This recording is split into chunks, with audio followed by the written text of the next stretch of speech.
Hai semuanya, gimana kabar kalian? Semoga selalu dalam keadaan baik. Jadi welcome back teman-teman di segmen analisa kripto. Dan di video kali ini kita akan membahas soal Chainlink sesuai dengan requestan dari Bang Clark IM8RL. Bang, Link, bahas dong.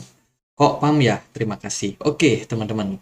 Jadi kita mulai lagi segmen analisa kripto ya, teman-teman. Setelah cukup lama kita nggak bahas, dan tentunya koin-koin yang menarik, yang punya sentimen bagus, yang newsnya mungkin akan berimpact sama pergerakan harganya, yang akan kita bahas, teman-teman. Entah itu sentimen positif atau negatif tentunya. Jadi thank you banget teman-teman yang udah request di kolom komentar. Mohon maaf mungkin kalau ada beberapa keterlambatan yang saya lakukan dalam menganalisa, tidak bisa real time, teman-teman. Mohon maaf banget. Tapi aku akan selalu baca kok komen-komen kalian, dan tentunya koin-koin yang menarik kita akan langsung untuk ulas.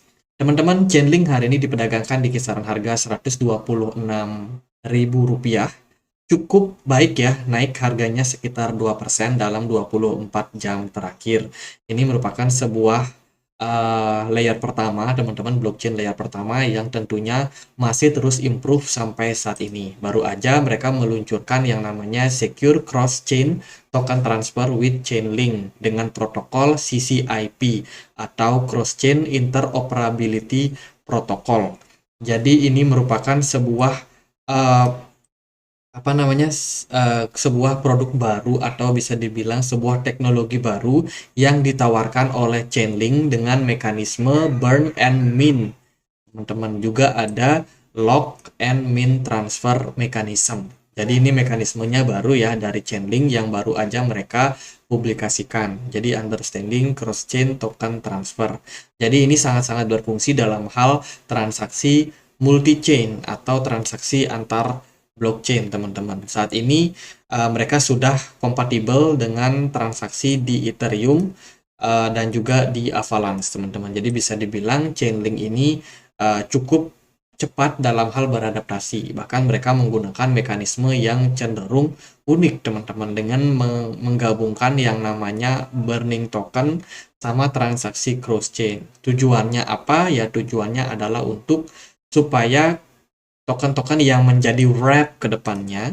Jadi kan biasanya ya kalau transaksi antar blockchain itu akan menyebabkan token baru yang ada nama seperti ini, teman-teman, USDC.I, USDC.BC. Jadi macam-macam lah, tergantung diperdagangkan di mana, dan juga eh, nantinya akan berubah menjadi token apa. Jadi itu sering sekali terjadi, dan dengan adanya mekanisme burning seperti ini akan membuat ketersediaan token bisa cenderung stabil soal supply and demand-nya, sehingga tidak akan berimpact sama yang namanya masalah dari harga token ke depannya karena mungkin terlalu inflasi.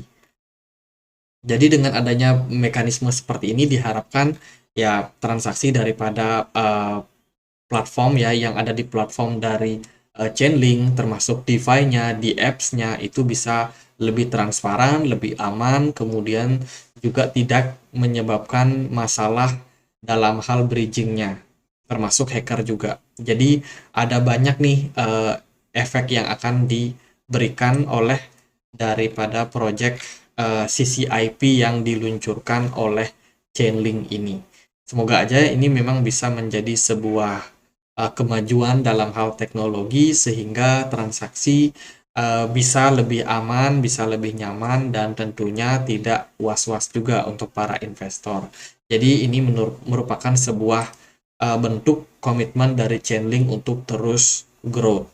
Kemudian Chainlink juga lagi bikin acara Hacker House yang akan diadakan di September 30 sampai dengan Oktober 1 di Barcelona, Spanyol. Dia disponsori oleh Google Cloud dan juga Smartcon. Wah, menarik ya, Google Cloud ini ada di mana-mana nih. Setelah dia mendukung Matic, kemudian dia juga ada di acaranya Chainlink sebagai sponsor. Otomatis perusahaan-perusahaan ini sekarang sudah mulai bekerja sama.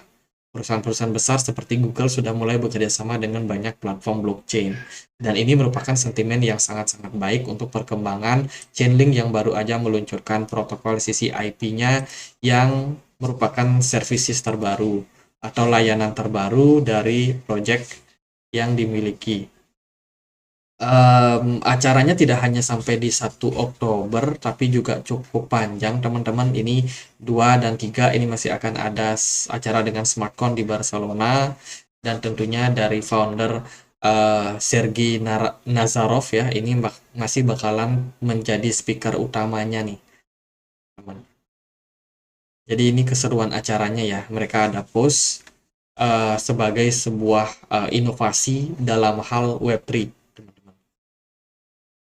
Ya, itu sentimen positif dari Chainlink. Kemudian Chainlink CCIP goes live on base. Nah, ini juga nih teman-teman. CCIP ini meskipun baru, tapi dia sekarang sudah masuk juga nih teman-teman untuk uh, incubate di jaringan Coinbase. Ya, di jaringan Coinbase yang tentunya diamankan oleh Ethereum. Jadi mereka juga ekspansi tidak hanya tadi dari Avalanche, namun juga masuk ke sektor layer kedua dari lapisan Ethereum. Salah satunya ya blockchain-nya Coinbase atau Base, teman-teman. Oke, perkembangan yang cukup cepat ya dari sisi IP ini. Coinbase mereka juga live di beberapa DeFi seperti Synthetic dan juga AAV yang dimiliki oleh Ethereum. Jadi dengan kata lain, Chainlink bakalan menjadi salah satu proyek yang cukup menarik untuk kedepannya. Chainlink ada token yang sangat bersemangat dalam pertumbuhannya, didasarkan didorong oleh utilitasnya yang besar dan terus berkembang. Mata uang digital tetap berkomponen penting dari layanan Oracle Chainlink dan juga Chainlink Cross-Chain Interoperability Protocol yang baru saja diluncurkan dan juga memanfaatkan jaringan Web3. Prospek menarik dan pertumbuhan Chainlink selama beberapa bulan terakhir akan mana tadi tuh? Nah, akan menjadi sesuatu yang bakalan sangat-sangat menarik untuk kita lihat, teman-teman. Menurut data on-chain, Chainlink sudah naik lebih dari 17% dalam semingguan terakhir. Ini melampaui altcoin dan juga koin-koin yang lain yang diperdagangkan. Jadi, sentimen positif daripada Chainlink itu muncul karena CCIP yang baru aja mereka luncurkan, sebuah protokol yang tentunya bisa menjadi sentimen yang positif. Kemudian dari analisa teknikal ini aku ambil dari blockchain media ya teman-teman.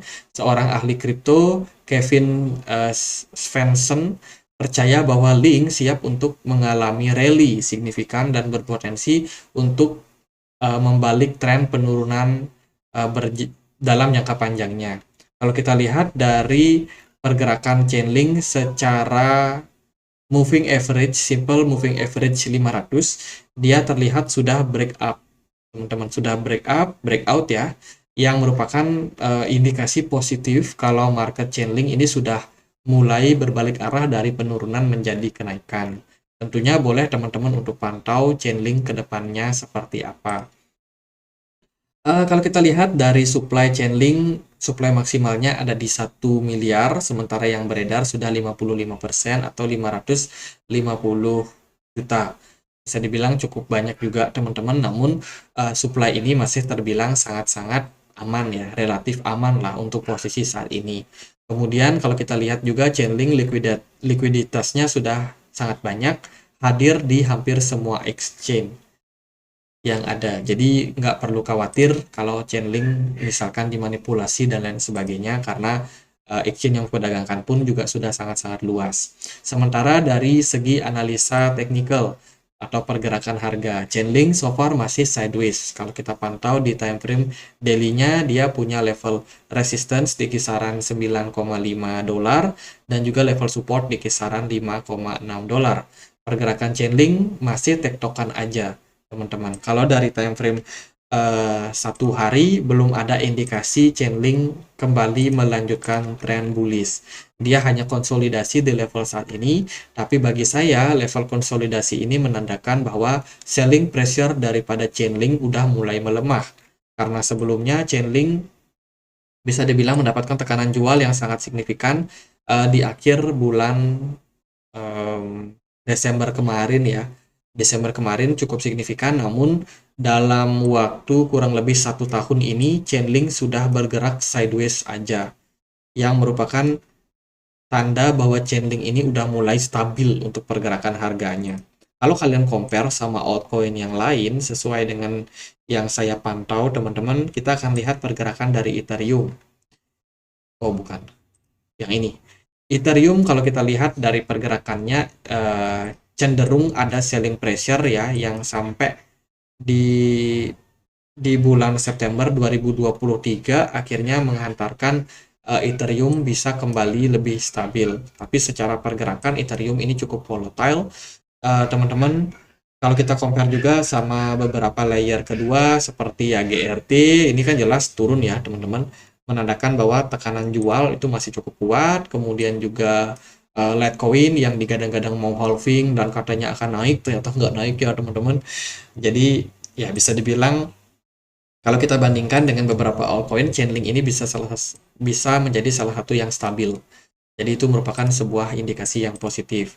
Selain itu juga, kalau kita perhatikan dari time frame 4 jamnya, smart money sangat-sangat aktif di Chainlink. Bagus banget, ditunjang sama volume yang lumayan, tapi nggak gede-gede banget sih.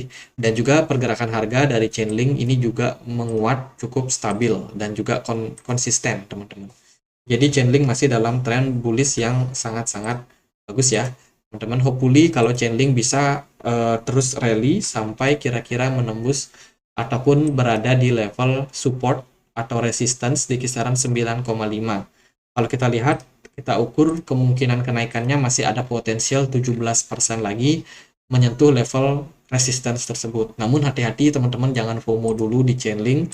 Overall pergerakan Chainlink masih sideways, tapi kalau teman-teman ada planning buat invest di CA, saya rasa Chainlink masih bisa menjadi sebuah token atau koin yang menarik untuk teman-teman koleksi di harga sekarang mumpung dia belum breakout atau belum menunjukkan tanda bullish-nya, teman-teman. Jadi range antara level 8 dolar sampai dengan 5,8 itu masih bisa menjadi level yang cukup ideal untuk melakukan fase akumulasi Chainlink untuk saat ini. Kalau dari segi technical jangka pendek, saya rasa Chainlink masih bisa dibilang dalam tren bullish ya, belum ada indikasi pembalikan arah, trennya masih sangat-sangat menarik, teman-teman. Jadi kalau saat ini sih kita hanya akan melihat Chainlink berpeluang untuk naik sampai 9,5. Apakah kuat sampai sana atau enggak, ya kita nggak tahu pasti. Namun kalau dari BTC dominance yang turun dan kemungkinan masih akan ada potensial turun, saya rasa masih akan ada opportunity untuk Chainlink buat kembali melanjutkan kenaikan. At the end, jangan FOMO kalau teman-teman ketinggalan, Chainlink udah naik dan berencana untuk melakukan akumulasi, teman-teman bisa pertimbangkan untuk lebih sabar dan lihat beberapa level yang cukup menarik untuk dijadikan fase akumulasi. Di sini level 7 dolar itu bisa menjadi sebuah level yang cukup menarik ya. Di level 7 dolar di situ ada kekosongan volume, teman-teman bisa teman-teman jadikan acuan. At the end, kalau Chainlink akhirnya crash di 6 dolar pun juga bisa menjadi sebuah level yang menarik untuk teman-teman lakukan akumulasi di sana. Kalau dari pergerakan jangka pendeknya, saya rasa gitu ya, teman-teman. Ada level yang bisa dibilang sering menjadi level resistance untuk Chainlink di kisaran 8,5 dolar. Jadi waspada kalau Chainlink udah menyentuh level 8,5 sampai dengan 9,5, di sana biasanya akan banyak sekali selling pressure yang terjadi atau tekanan jual yang terjadi pada Chainlink. Jadi jangan FOMO, teman-teman.